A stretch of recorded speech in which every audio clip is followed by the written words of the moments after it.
दुनिया कह रही है एक पक्ष चुनिए, भारत कह रहा है कि हम अपना रास्ता चुनेंगे।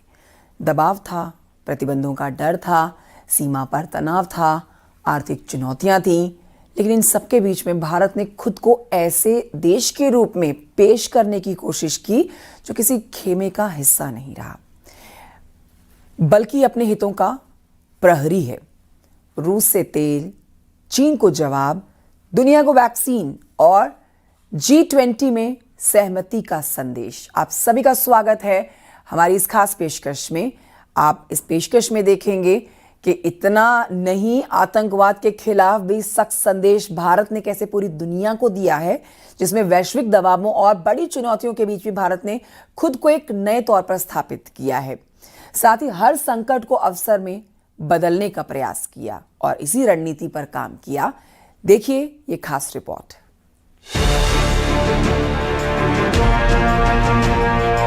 कौन क्या सोचेगा उसके आधार पर हम निर्णय नहीं करते। हम निर्णय करते हैं हम क्या सोचते हैं, किसके लिए सोचते हैं। दुनिया की राजनीति में दबाव की कोई नई बात नहीं है, लेकिन किसी देश की असली ताकत इस बात से तय होती है कि वो उन दबावों के आगे झुकता है या उन्हें अपने हित में बदल देता है। पिछले एक दशक में भारत कई बार ऐसे मोड़ पर खड़ा दिखा जहां दुनिया की बड़ी ताकतें अपने अपने हित साध रही थी। कभी रूस यूक्रेन युद्ध के बीच पक्ष चुनने का दबाव था, तो कभी चीन की आक्रामकता चुनौती बनकर सामने थी। कभी पश्चिमी देशों ने भारत की नीतियों पर सवाल उठाए, तो कभी वैश्विक संकटों ने नई चुनौतियां खड़ी कर दी। लेकिन हर चुनौती के बीच भारत ने एक अलग रास्ता चुना, राष्ट्रीय हितों को सर्वोपरि रखा और कई मौकों पर संकट को अवसर में बदल दिया।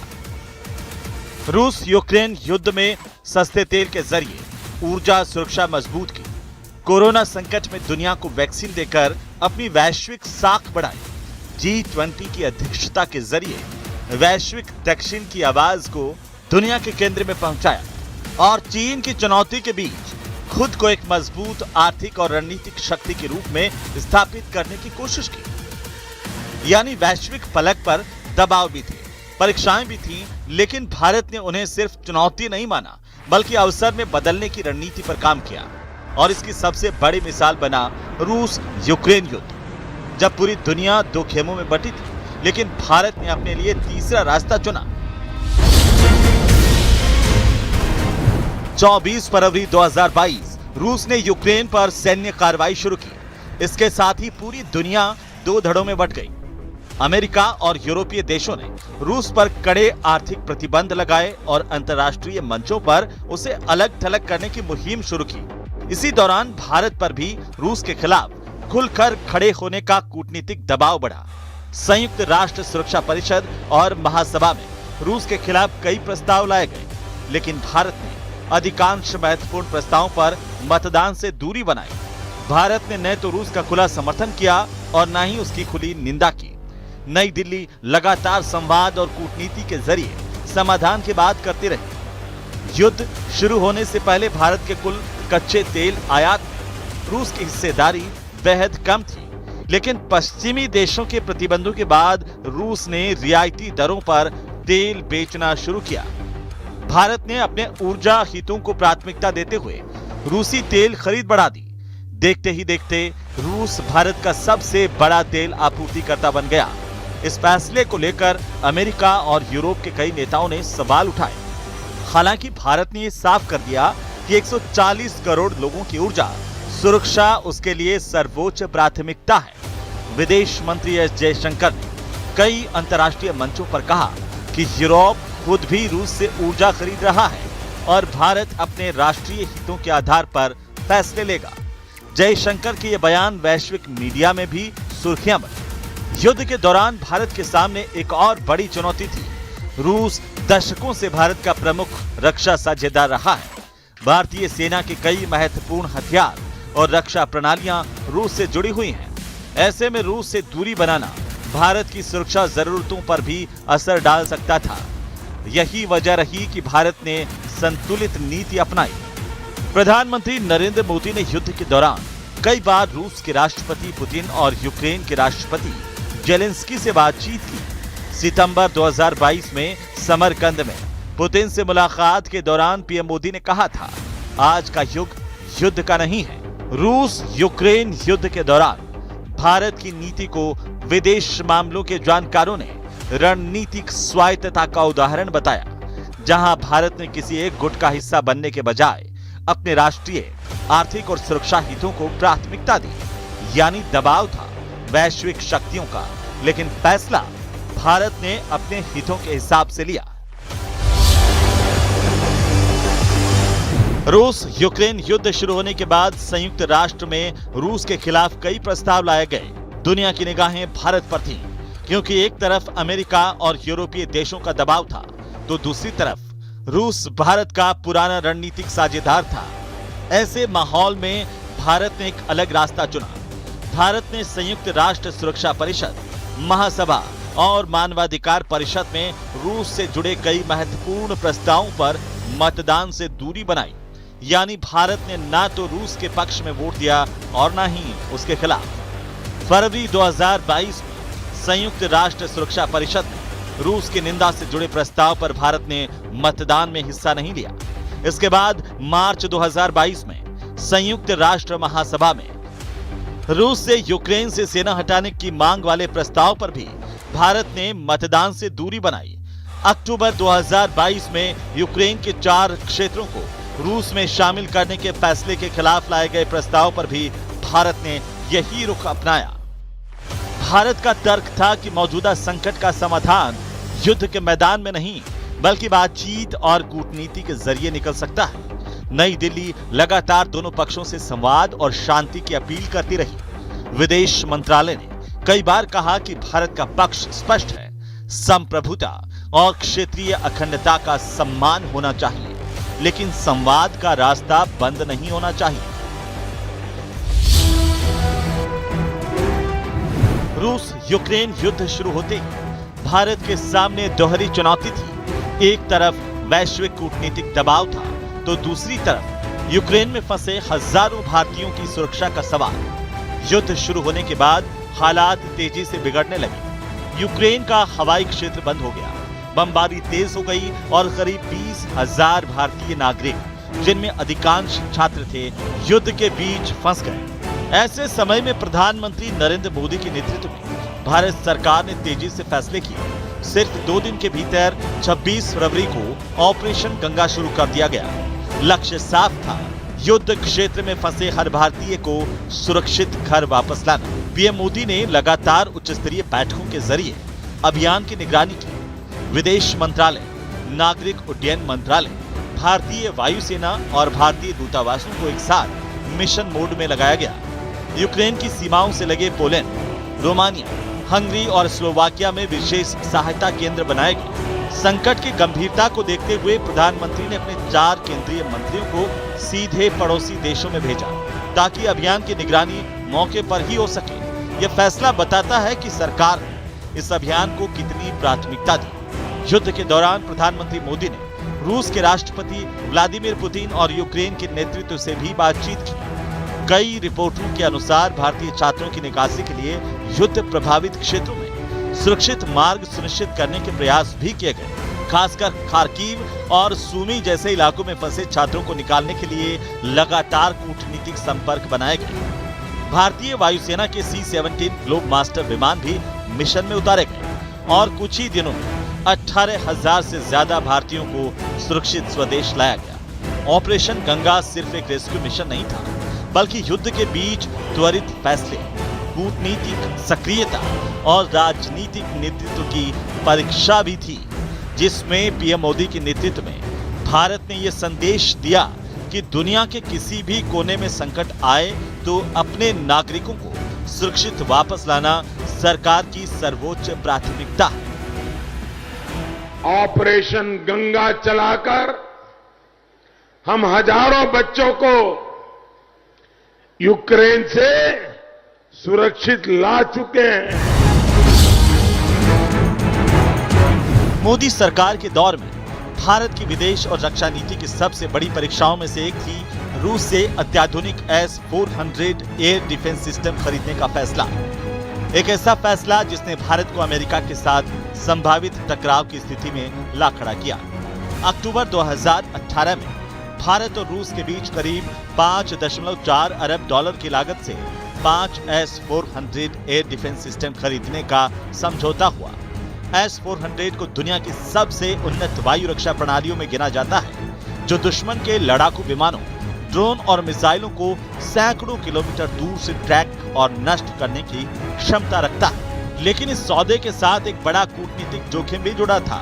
अमेरिका ने साल 2017 में countering America's adversaries through sanctions act कानून बनाया था, जिसके तहत रूस के रक्षा क्षेत्र के साथ बड़े सौदे करने वाले देशों पर प्रतिबंध लगाए जा सकते थे। भारत को लेकर यह आशंका जताई जाने लगी कि S-400 सौदे के कारण अमेरिका प्रतिबंध लगा सकता है। इस मुद्दे पर अंतर्राष्ट्रीय स्तर पर लगातार चर्चा हुई और संभावित कार्रवाई की मांग भी उठी, लेकिन मोदी सरकार अपने फैसले पर कायम रही। भारत ने साफ कहा कि देश की रक्षा जरूरतें और सैन्य तैयारियां किसी तीसरे देश के दबाव से तय नहीं होंगी। नई दिल्ली का रुख स्पष्ट था कि राष्ट्रीय सुरक्षा से जुड़े फैसले भारत अपने हितों के अनुसार लेगा। इस पूरे घटनाक्रम को भारत की रणनीतिक स्वायत्तता की मिसाल के तौर पर देखा गया, जहां एक तरफ भारत ने रूस से अपनी रक्षा जरूरतों के मुताबिक सौदा पूरा किया, तो दूसरी तरफ अमेरिका के साथ भी संबंध मजबूत रखे। भारत ने अपनी ये जो स्ट्रेटेजिक ऑटोनॉमी रणनीतिक स्वायत्तता की नीति को संकल्पबद्ध तरीके से लागू किया है और भारत ने चाहे वो S-400 की डील रही हो, राफेल विमानों की डील रही हो, वर्तमान समय में जो अनेक पनडुब्बियों इत्यादि की जो डील चल रही है, सभी में भारत अपनी स्ट्रेटेजिक ऑटोनॉमी को पूरी तरीके से एक्सरसाइज करता है।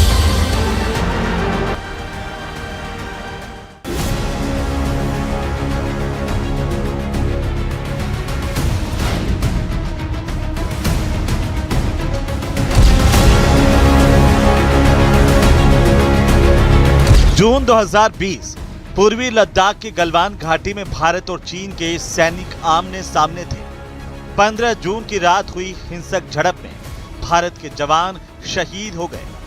दशकों बाद भारत चीन सीमा पर इतना बड़ा सैन्य संघर्ष हुआ था और इसके साथ ही मोदी सरकार के सामने एक बड़ी रणनीतिक और कूटनीतिक चुनौती खड़ी हो गई। गलवान की घटना के बाद चीन की ओर से LAC पर बड़े पैमाने पर सैनिकों, टैंकों और सैन्य उपकरणों की तैनाती की गई। जवाब में भारत ने भी तेजी से सैन्य तैयारियां बढ़ाई। हजारों अतिरिक्त सैनिकों की तैनाती की गई।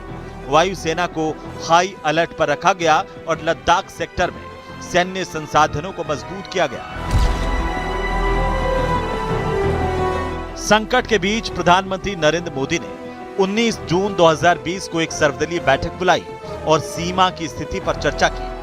इसके कुछ ही दिन बाद 3 जुलाई 2020 को प्रधानमंत्री खुद लद्दाख के नीमू सैन्य अड्डे पहुंचे, जहां उन्होंने सैनिकों से मुलाकात की और स्पष्ट संदेश दिया कि भारत अपनी संप्रभुता और सीमा की रक्षा के लिए पूरी तरह प्रतिबद्ध है। सिर्फ सैन्य मोर्चे पर ही नहीं, मोदी सरकार ने आर्थिक और डिजिटल स्तर पर भी कई बड़े फैसले किए। जून 2020 में भारत सरकार ने राष्ट्रीय सुरक्षा और डेटा सुरक्षा का हवाला देते हुए 59 चीनी मोबाइल ऐप्स पर प्रतिबंध लगा दिया। इनमें लोकप्रिय ऐप भी शामिल थे। बाद में प्रतिबंधित चीनी ऐप्स की संख्या 200 से ज्यादा हो गई। संकट के दौरान भारत और चीन के बीच सैन्य और राजनीतिक स्तर पर कई दौर की बातचीत हुई, जिसके बाद कुछ क्षेत्रों में डिसएंगेजमेंट की प्रक्रिया शुरू हुई, लेकिन भारत ने सीमा पर अपनी सैन्य तैयारियों में कोई ढील नहीं दी। विशेषज्ञों के मुताबिक गलवान संकट मोदी सरकार की सबसे बड़ी राष्ट्रीय सुरक्षा चुनौतियों में से एक था, जहां भारत ने सैन्य तैयारी, आर्थिक कदम, डिजिटल कार्रवाई और कूटनीतिक संवाद चारों मोर्चों पर एक साथ रणनीति अपनाई। यानी गलवान में चीन की चुनौती के बाद भारत ने सिर्फ जवाब नहीं दिया, बल्कि सीमा सुरक्षा, रणनीतिक तैयारी और आत्मनिर्भरता की दिशा में कई बड़े फैसले लेकर संकट को लंबे समय के एक अवसर में बदलने की कोशिश की। इतना ही नहीं, प्रधानमंत्री नरेंद्र मोदी ने अचानक लद्दाख पहुंचकर अस्पताल में भर्ती घायल सैनिकों से मुलाकात भी की थी। इस दौरान उन्होंने कहा था कि आज पूरी दुनिया आपकी वीरता का एनालिसिस कर रही है। मैं आपको तो प्रणाम करता हूं, आपको जन्म देने वाली आपकी वीर माताओं को भी प्रणाम करता हूं। शत शत नमन करता हूं माताओं को, जिन्होंने आप जैसे वीर योद्धाओं को जन्म दिया है।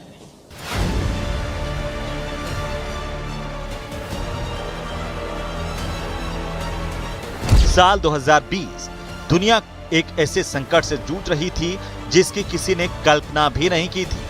कोरोना महामारी ने वैश्विक व्यवस्था को हिलाकर रख दिया था। बड़ी बड़ी अर्थव्यवस्थाएं ठहर गई थी, अस्पतालों पर दबाव बढ़ रहा था और वैक्सीन को लेकर पूरी दुनिया में अनिश्चितता का माहौल था। भारत के सामने चुनौती और भी बड़ी थी। करीब 140 करोड़ की आबादी वाले देश में संक्रमण को नियंत्रित करना, स्वास्थ्य सेवाओं को मजबूत रखना और करोड़ों लोगों तक वैक्सीन पहुंचाना किसी बड़ी परीक्षा से कम नहीं था। ऐसे समय में मोदी सरकार ने 2 मोर्चों पर एक साथ काम शुरू किया। एक तरफ देश के भीतर वैक्सीन अनुसंधान और उत्पादन को गति दी गई, तो दूसरी तरफ दुनिया के सबसे बड़े टीकाकरण अभियान की शुरुआत हुई। जनवरी 2021 में भारत ने कोविड टीकाकरण अभियान शुरू किया। इसमें स्वदेशी रूप से विकसित कोवैक्सीन और भारत में निर्मित कोविशील्ड को शामिल किया गया। सरकार ने चरणबद्ध तरीके से स्वास्थ्य कर्मियों, फ्रंटलाइन वर्कर्स, बुजुर्गों और फिर आम नागरिकों तक टीकाकरण का दायरा बढ़ाया। प्रधानमंत्री नरेंद्र मोदी लगातार समीक्षा बैठकों के जरिए अभियान की निगरानी करते रहे। डिजिटल प्लेटफॉर्म कोविन के जरिए दुनिया के सबसे बड़े वैक्सीनेशन कार्यक्रम का संचालन किया गया। कुछ ही समय में भारत ने अरबों वैक्सीन डोज लगाने का रिकॉर्ड बनाया, लेकिन भारत की रणनीति सिर्फ घरेलू जरूरतों तक सीमित नहीं रही। जनवरी 2021 में वैक्सीन मैत्री पहल की शुरुआत की गई। इसके तहत भारत ने एशिया, अफ्रीका, लैटिन अमेरिका और पड़ोसी देशों सहित दर्जनों देशों को कोविड वैक्सीन की आपूर्ति की। नेपाल, भूटान, बांग्लादेश, श्रीलंका, मालदीव, मॉरिशस समेत कई देशों को भारत ने वैक्सीन उपलब्ध करवाई। उस समय जब कई विकसित देश अपनी जरूरतों को पूरा करने में लगे थे, भारत खुद भी टीकाकरण अभियान चला रहा था और दूसरे देशों की मदद भी कर रहा था। विशेषज्ञों के मुताबिक कोरोना महामारी भारत के लिए सिर्फ स्वास्थ्य संकट नहीं थी, बल्कि वैश्विक नेतृत्व और क्षमता दिखाने का अवसर भी थी। भारत ने एक तरफ अपनी विशाल आबादी के लिए वैक्सीन उपलब्ध करवाई, तो दूसरी तरफ दुनिया को यह संदेश दिया कि वह संकट के समय मददगार, साझेदार की भूमिका भी निभा सकता है।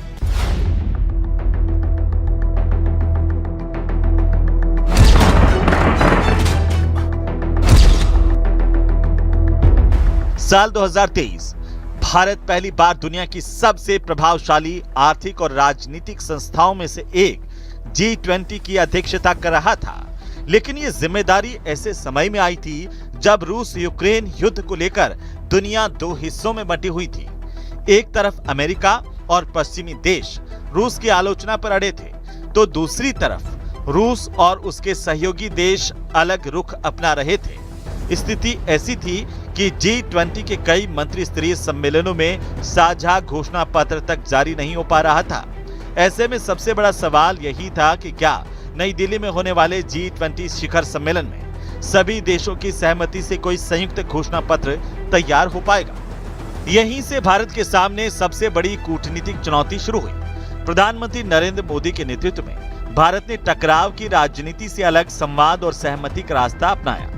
भारतीय कूटनीति ने महीनों तक विभिन्न देशों के साथ लगातार बातचीत की, ताकि रूस और पश्चिमी देशों के बीच मतभेदों के बावजूद एक साझा मंच तैयार किया जा सके। सितंबर 2023 में नई दिल्ली में आयोजित 2023 G20 समिट के पहले ही दिन भारत ने दुनिया को चौंका दिया, क्योंकि लंबे गतिरोध के बाद सभी सदस्य देशों की सहमति से नई दिल्ली लीडर्स डिक्लेरेशन को मंजूरी मिल गई। इस घोषणा पत्र में रूस यूक्रेन युद्ध को लेकर संतुलित भाषा का इस्तेमाल किया गया, जिससे पश्चिमी देशों और रूस दोनों की आपत्तियों को दूर करने का प्रयास किया गया।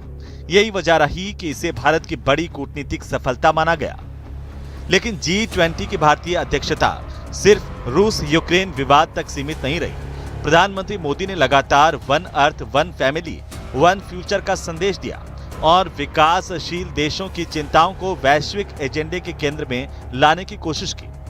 भारत ने ग्लोबल साउथ यानी एशिया, अफ्रीका और लैटिन अमेरिका के विकासशील देशों की आवाज को प्रमुखता दी।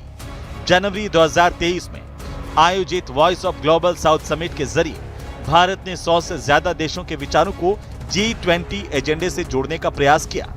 नई दिल्ली शिखर सम्मेलन की एक और बड़ी उपलब्धि रही अफ्रीकन यूनियन को G20 की स्थायी सदस्यता दिलाना, जिसे वैश्विक दक्षिण के प्रतिनिधित्व को मजबूत करने की दिशा में ऐतिहासिक कदम माना गया। विशेषज्ञों के अनुसार रूस पश्चिमी टकराव के दौर में भारत ने खुद को एक खेमे के प्रतिनिधि के रूप में नहीं बल्कि संवाद कराने वाले सेतु के रूप में पेश किया और यही वजह रही कि नई दिल्ली G20 शिखर सम्मेलन को भारत की सबसे बड़ी महत्वपूर्ण कूटनीतिक सफलताओं में गिना जाता है। भारत का जो अप्रोच है वो विश्व के मामलों में कंस्ट्रक्टिव एंगेजमेंट करके उसको शेप करने का है। विश्व में शांति, सुरक्षा, स्थिरता, संपन्नता को बढ़ाने के लिए भारत अपना जो बेस्ट कंट्रीब्यूशन कर सकता है वो भारत करेगा।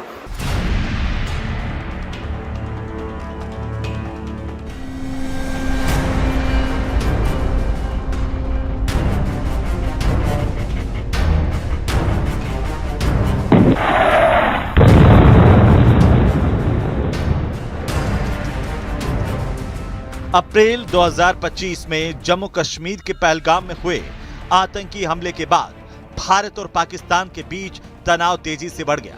भारत ने आतंकवाद के खिलाफ कड़ा रुख अपनाने का फैसला किया। 7 मई 2025 को भारत ने ऑपरेशन सिंदूर शुरू किया। भारतीय सेना ने पाकिस्तान और पाकिस्तान अधिकृत कश्मीर में मौजूद उन ठिकानों को निशाना बनाया जिन्हें भारत ने आतंकवादी संगठनों से जुड़ा बताया। सरकार ने यह साफ कहा कि यह कार्रवाई किसी देश की सेना के खिलाफ नहीं बल्कि आतंकवादी ढांचे के खिलाफ की गई है। इस कार्रवाई के बाद अंतर्राष्ट्रीय स्तर पर हलचल बढ़ गई। अमेरिका, ब्रिटेन, फ्रांस, रूस, सऊदी अरब और कई अन्य देशों ने दोनों पक्षों से संयम बरतने की अपील की। संयुक्त राष्ट्र समेत कई अंतर्राष्ट्रीय मंचों पर दक्षिण एशिया में बढ़ते तनाव को लेकर चिंता जताई गई। दुनिया की बड़ी ताकतें नहीं चाहती थीं कि दोनों परमाणु संपन्न देशों के बीच टकराव और बढ़े। इस दौरान प्रधानमंत्री नरेंद्र मोदी के नेतृत्व में भारत ने अपना पक्ष स्पष्ट रूप से दुनिया के सामने रखा। भारत ने दोहराया कि आतंकवाद और उसे संरक्षण देने वाले ढांचे के खिलाफ कार्रवाई राष्ट्रीय सुरक्षा का विषय है। सरकार ने विभिन्न देशों के नेताओं, राजनयिकों और अंतर्राष्ट्रीय संगठनों के साथ लगातार संपर्क बनाए रखा। विदेश मंत्रालय ने भी कई ब्रीफिंग के जरिए भारत का पक्ष दुनिया के सामने रखा। भारत का जोर इस बात पर था कि आतंकवाद को किसी भी रूप में स्वीकार नहीं किया जा सकता और आतंकवादी हमलों का जवाब देना हर देश का अधिकार है। तनाव के बीच कई देशों ने मध्यस्थता और संवाद की अपील की, लेकिन भारत लगातार ये कहता रहा कि आतंकवाद और बातचीत साथ साथ नहीं चल सकते। ऑपरेशन सिंदूर आतंक के खिलाफ भारत की नीति है। ऑपरेशन सिंदूर ने आतंक के खिलाफ लड़ाई में एक नई लकीर खींच दी है।